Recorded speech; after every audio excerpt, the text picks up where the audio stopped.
Fórmula 1 es la cima del automovilismo y la innovación, por eso a veces se producen cambios de reglamento y los coches cambian de un año para otro. Hemos pasado de coches con motores V12 a coches con motores V10 y en esta nueva era de la Fórmula 1 nos encontramos con los famosos V6. Pero dentro de la era híbrida, ¿cuáles son los más rápidos? ¿Qué diferencias hay en tiempo entre los de 2020 y los de 2023? Pues quédate en este vídeo para descubrirlo con datos y telemetría.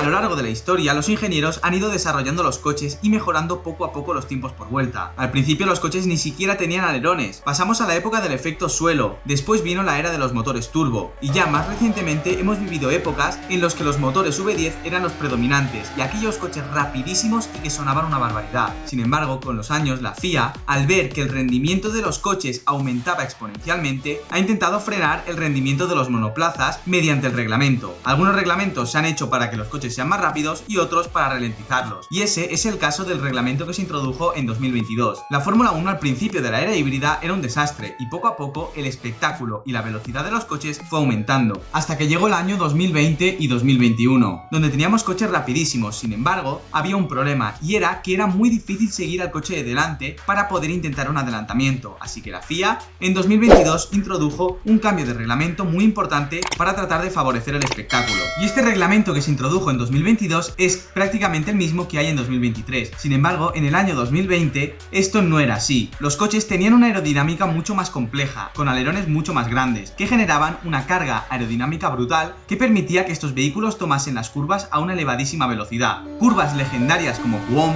dejaron de serlo. De hecho, Hamilton en la pole la llegó a hacer a fondo, algo que era prácticamente impensable. También otra gran diferencia entre los monoplazas de 2020 y los de 2023 son los neumáticos, ya que en 2023 se usan unos neumáticos totalmente diferentes a los de hace un par de años, ya que ahora son de 18 pulgadas y esto hace que el comportamiento del coche sea totalmente diferente. Y también, al tener un perfil más bajo, significa que las suspensiones se han rediseñado para estos nuevos monoplazas. Además, ahora los coches son mucho más pesados que hace unos años. Este año pesan 796 kilos. En 2020 el peso mínimo era de 746, es decir, ahora los coches pesan 50 kilos más. Y esto en las curvas se nota y mucho, porque tienes muchas más inercias, tanto al acelerar, al frenar, como también al entrar a curvas de alta velocidad. Sin embargo, a diferencia de otras épocas, como son dos coches muy cercanos en el tiempo, los motores son los mismos, V6 turbo híbridos de 1,6 litros que generan unos 1000 caballos de potencia aproximadamente. Es cierto, han pasado 3 años y los motores han evolucionado, seguramente ahora tengan un par de caballos de potencia más, pero seguramente lo más destacable sea el cómo se entrega esa potencia. Sin embargo, aunque los motores sean prácticamente idénticos, un cambio radical entre los dos coches es lo que ocurre debajo. Los fondos son totalmente opuestos. En 2020 teníamos un fondo totalmente plano. Ahora, con la introducción del efecto suelo, vemos fondos extremadamente complejos y con muchas formas distintas, sobre todo el de Red Bull. Como puedes ver, hay muchísimos apéndices aerodinámicos para tratar de mejorar el flujo aerodinámico y consecuentemente el comportamiento del coche. Y es que ahora estos monoplazas son mucho más sensibles que antaño a la velocidad a la que circulan, porque el efecto suelo se empieza a notar sobre todo a altas velocidades, así que ahora son mucho más sensibles a la velocidad a la que circula el monoplaza. Antes también era así, pero como los fondos eran mucho más simples, esto no se notaba tanto. Simplemente tienes que fijarte la radical diferencia que hay entre un fondo de 2023 y uno del año 2020. No tienen nada que ver. Todos estos cambios hacen que el comportamiento del vehículo sea distinto. De hecho, muchos pilotos han tenido que adaptar su estilo de conducción. Estaban acostumbrados a conducir los coches de la generación anterior y ahora han tenido que adaptarse para poder extraer el máximo rendimiento de estos nuevos coches. Y esto también es algo que se refleja en los datos, pues de 0 a 100 un coche de 2020 tardaba unos 2,3 segundos y de 0 a 200 4,4 segundos. Ahora en 2023 son un poco más lentos, de 0 a 100 tardan 2,6 segundos y de 0 a 200 alrededor de 5 segundos. Ten en cuenta que ahora los coches son más pesados y el motor, como es prácticamente el mismo, tampoco tienen una potencia extra. Por tanto, esto se debe a que como los coches son más pesados, significa que al acelerar tienen que tirar de ese lastre y por tanto son un poquito más lentos al acelerar. Al frenar también es cierto que un monoplaza de 2023 frena un poquito antes que uno de 2020, pero no es una diferencia demasiado grande. Hay que coger estos datos con pinzas porque las condiciones de pista pueden ser diferentes y hay otros factores como el viento que no se pueden controlar de una vuelta a otra o de un año a otro. La frenada realmente es la misma. Como puedes ver, en 2023 Verstappen frena justo cuando empieza el piano a la izquierda. En cambio, en 2020 Hamilton frena unos 10 metros pasado el piano. Y esta diferencia, como vas a descubrir en en un instante tiene una explicación muy clara, y no es solo por el peso. ¿Pero qué pasa con la velocidad de paso por curva? Pues bien, vamos a analizar la pole del año 2020 de Lewis Hamilton contra la pole del año 2023 de Max Verstappen, y vamos a centrarnos en las curvas 3 y 9, que son dos curvas rapidísimas. De hecho, la 9 durante muchos años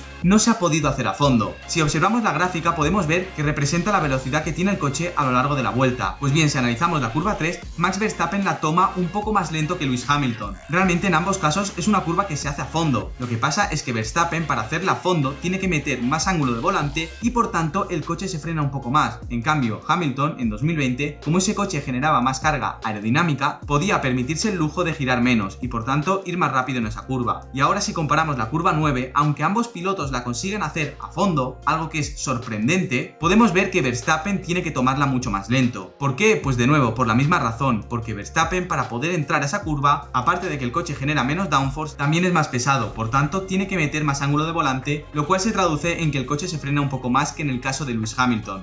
De hecho, la diferencia de velocidad entre ambos coches es de 10 km por hora, porque la velocidad mínima que lleva Verstappen en esta curva es de 258, mientras que la de Lewis Hamilton es de 268. ¿Y esto en qué se traduce? Pues que el coche de 2020 es más rápido en curvas. Muy bien, pero ¿qué pasa si analizamos curva a curva las diferencias que hay entre un coche de 2020 y uno de 2023? Pues bien, vamos a centrarnos en la sesión de clasificación del Gran Premio de Bahrein, más concretamente en la pole de Hamilton del año 2020, que es la línea de color azul clarito, y lo vamos a comparar contra la pole de Verstappen del año 2023, que es la línea de color azul. Podemos ver que esto es la gráfica de la telemetría. Vemos la velocidad en kilómetros por hora, la posición del acelerador, la posición del freno y también la diferencia en segundos que hay entre un piloto y otro. ¿Te acuerdas que hace un momento hemos dicho que un coche de 2023 frena un poquito antes que uno de 2020? Pues esto es debido a la velocidad punta que alcanzan, ya que los de 2023, a causa de la simplificación aerodinámica, también generan un poquito menos de resistencia aerodinámica, por tanto, a final de recta tienen más velocidad y tienen que frenar un poquito antes. Por eso te he comentado antes que la frenada realmente es la misma, lo que pasa es que un coche llega más rápido que el otro, así que la frenada de la 1 podemos ver esta pequeña diferencia. También algo destacable es que en el vértice, el coche de 2020 es un poco más rápido que el de 2023, ya que Verstappen tiene que frenar y rotar más el coche. La curva 2 y 3 es a fondo y vemos que la aceleración de ambos coches es la misma. Y luego llegamos a la frenada de la 4, una curva que es de media velocidad, por eso Verstappen tiene que frenar un poquito antes, porque el coche no genera tanta carga aerodinámica, por tanto debe frenarlo más para poder entrar a curva. Hamilton en cambio puede frenar más tarde porque se tira con más velocidad, de hecho hasta la velocidad mínima en la curva es superior en el año 2020. Y también el inglés puede dar gas antes que el holandés, por tanto consigue llevar un poco más de velocidad antes de las curvas rápidas. Dos curvas donde vemos grandes diferencias entre ambos coches, ya que aquí el de 2020 le saca una gran diferencia a Verstappen, porque la velocidad de paso por curva es muy superior y Hamilton puede fluir mucho más con el coche, y en la frenada de la 10 también se producen algunas diferencias. Pero esto puede ser debido también por un error de conducción, porque es una de las curvas más difíciles de todo el calendario. Después viene una zona de DRS donde más o menos ambos coches tienen la misma velocidad. Lo que pasa es que de nuevo, el coche de 2023 tiene que frenar antes y tomar la curva un poquito más lento.